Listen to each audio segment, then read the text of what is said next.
scalping, theft, fraud. What has not gone wrong with the One Piece Super pre-release? It has been an absolute disaster from start to finish. For most people, let's go ahead and talk about that today. This is a little bonus video I wanted to throw in here because I have been so overwhelmingly dissatisfied with the launch of the One Piece game so far in English, and I think this is set to continue. I would brace yourself for disappointment now going into the next few months because I don't think any of this is going to improve. So let's go ahead and discuss exactly what has been the problem. So we'll begin with the Super pre-release. So those of you who are following the game back in, I believe it was June or July when information about this came out, or maybe even before then, I think it may have been as far back as May, we were getting information about the Super pre-release, stores were needing to sign up, and you may have gone to your local game store and you will have asked them, hey, can you guys sign up for this? I'm sure many of you, like me, were met with befuddlement and a general sense of like, why are you asking me about something that's in September at the start of the year? We don't know if we're even going to get that. We don't know about any sign-ups. We don't know about whatever. But you might have put yourself down on a list anyway, at least to be notified as to when they were able to sign up. Fast forward to now, in the weeks leading up to Super pre-release, and everything around sign-ups has been an absolute catastrophe. If you scroll through the One Piece Facebook page, or if you're going through Twitter or going through people or like One Piece related Discord servers, there are testimonial after testimonial after testimonial of people who drove 3 hours to their local Super pre-release and were told, oh, sorry, we don't actually have any space for you because you had to sign up on the Bandai app before, which was not communicated at them potentially previously, or if it was communicated, you do have to sign up. There are people who drove 2 to 3 hours signing up on the Bandai app and being told, oh, actually, you signed up to the waiting list, or, oh, actually, we had too many people sign up, so it's first come, first served, or, oh, actually, we had too many people signed up, so we're just randomly going to draw. Oh, actually, too many people signed up, we don't have enough decks. Absolute horrendous organization. And then if you manage to get into the event, some other issues we saw, you'll notice here, it says you may purchase one of each type, subject to change based on store registration. This is new. This is new, because before it said you can get one of each. Well, I'll tell you what happens when 32 people show up to a Super pre-release is each person gets randomly allocated one deck, and you get what you get. And I mean, it's ridiculous. Like and there was no special allocation to stores depending on their size. My locals in London, one of them, which regularly draws like 50 to 100 people for a locals for any particular game, Yu-Gi-Oh or Magic or whatever, regularly. Got the exact same allocation as a tiny locals in North London, which gets about 5 people. So there was absolutely no consistency whatsoever. Well, I suppose there was nothing but consistency in how many you got, which was obviously not serving each store well at all. So from start to finish, in terms of communication about what you had to do to get a place, in terms of actually being able to get a place, because I don't know if I mentioned, but lots of places put up tickets for these Super pre-releases and they sold out within about 5 minutes. My locals put up 2 days of pre-releases and they both sold out within 20 minutes. I was not on my computer at 11 p.m. at night when they went up. So yeah, I missed out on signing up to my local Super pre-release, so I couldn't go. So if you didn't manage to get into that, then obviously there were people who signed up for the Super pre-release who didn't sign up on the Bandai app, who then just got a refund like tough shit, which has also happened to people. So there was such a horrendous catastrophe around this Super pre-release in terms of just getting a spot at the table to sit down and play with, frankly, what is not that much, like, it's not that fun a format, it's just starter decks. And on top of that, you didn't even get to buy one of each at least. And then we come on to the prizing, because this has been a whole other topic. This winner promo is the only reason people are really going, because this is currently selling at $500. $500 plus dollars. I mean, this is ridiculous, guys. It's a promo. It's a bad promo. I understand. Oh, Super re-release winner. It's got a stamp on it. Whoa. $500? This makes me legitimately concerned for just getting any sealed product. If this is the kind of value we're seeing on chase pieces, when the set actually comes out, that manga Shanks is going to be like $3,000. Right, like those secret rare alt arts are gonna be like 500. They're gonna be lottery tickets that pay for your entire case, most likely, which is gonna lead to disaster in terms of actual players being able to get their hands on sealed product. Now, that's probably not going to be a massive issue in terms of single product. Hopefully, like, singles should be available. But, I mean, this is nuts. Why is this card so expensive? Because then this only exacerbates the issue of people driving around to every single, super pre-release they can possibly go to and just grinding them out. So instead of actual players showing up, being able to be like, hey, I wanted to try this game. The whole point is, like, a super pre-release should be for people who are enthusiastic about trying the game, getting product in their hands months before the set actually comes out, so they can go around and be like, hey, this new game's coming out, and get that word of mouth sales going. Hey, do you want to try this new game? My plan was to buy one of each starter deck and then rock up to my locals, and I had them, and I'd be like, hey, do you want to try the One Piece game? Yeah, here, I've got each starter. Which one do you want to try out? Super easy, you're going to get people engaged, you're going to get people wanting to play. But instead, what we've got is this scalpers and nightmare of people running around buying the super pre-release decks and just walking out of the store, because why would you open your super pre-release deck when I'm telling you right now on eBay, they're selling for $50 to $100 per super pre-release deck that you paid $10 for. That's crazy. And you know what?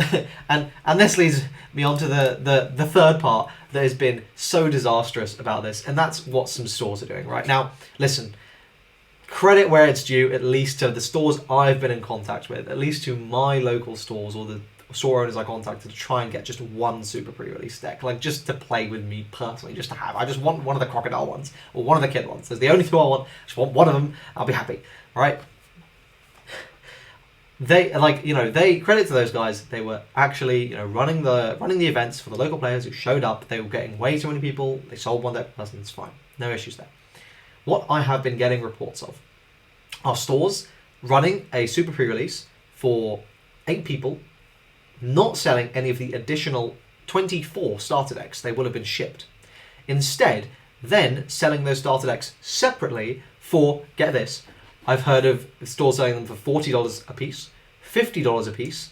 I've heard of one store that had, at the time that I got this information, 5 of each. They sold out within an hour at $75 a piece.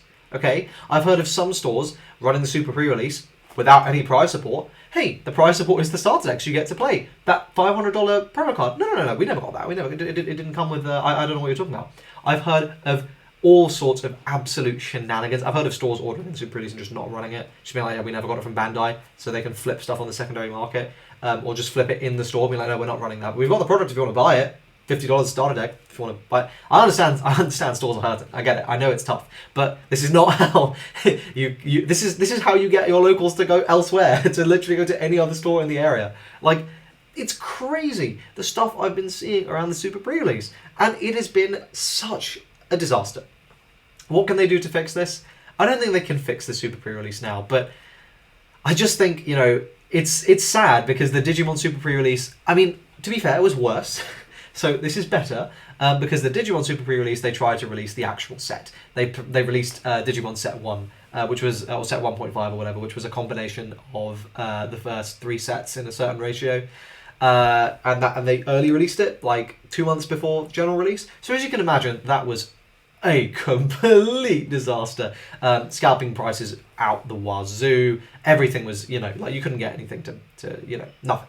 So at least here it's just starter decks. But this kind of behavior is only going to happen when there is a supply constraint, right? Like we can see with our eyes, the demand was so strong. All they had to do was delay the super pre-release 2 months. Delay it till November. Instead of the end of September, have it at the end of November. Have it 2 weeks before the actual game releases. You can still do your special version of the starter deck, that's fine. But when it's that close to the actual game releasing, 1, you have a lot more time to produce additional copies of your super pre-release kits so stores can actually get a reasonable amount of allocation. If anything, they may have excess stock. Wouldn't that be wonderful? Which they can then put on sale after, so they don't have to order in as many starter decks. The production's the same. You're still producing a large number of starter decks. It's just you shift some of that to the super pre-release stock. There's more time for you to communicate exactly how you're meant to register for these sort of things. There's more time for stores to actually get themselves organized. And, the most important thing, it's closer to the actual release of the day of the game. So when if people miss out, they can be like, oh well, it's fine. The main set releases is relatively soon anyway. And this is coming on, I think, to my real worry, which is to do with set one. I don't know if you guys have actually gone out and tried to buy any set one product. If you wanted any amount, you had to lock your pre-order in, any significant amount, more than like a box. You had to lock your pre-order in about 3 months ago. I'm recording this video in mid-October. Oh, sorry, not mid, in very early October, first week of October, right? So you had to get your pre-orders locked in 3 months ago. 6 months before the game was releasing. That is insane, okay? That is ridiculous, because I was being told, like, yeah, sorry, like, we're sold out, back in the summer. That's nuts. What does that mean for general release? Now, optimistically, that means stores, at least, had their head out of their arse and saw the demand that this game was going to have, and were like, you know, okay, we need to get as much stock as possible, so they were locking in these big orders early, but I'm hearing stores don't have allocation yet. No stores know how much they're getting. Right? If you're not aware what allocation is, basically, you can order as much as you want. Like, you can lock in your order, but they only print so much. And when the orders outstrip the actual amount they have, then they have to allocate to the stores. They need to look at how many players that store is reasonably going to have, how much product can they afford to send that store, how big was their order. Obviously, ordering more and locking in that early is going to allow you to get more, but there's a limit if there's an allocation. And if the fact there's an allocation, to me, seems to signify that there's probably going to be some sort of shortage of supply for set one. So on the set release, I'm concerned that actually stores may have even oversold pre-orders. I'm sure they've ordered plenty of excess stock to have on the shelves. I'm concerned that the pre-orders will have outstripped that, and you're not going to be able to get any product, which obviously is a bit of an issue for getting people to play the game. So I don't know. I'm making this video because I'm just frustrated with the whole way the Super Pre-Release has gone. And, I was hoping it was going to be really exciting, but instead I'm seeing posts of hoarders and scalpers, people who've gone to every single locals to pick up like 3 billion of them.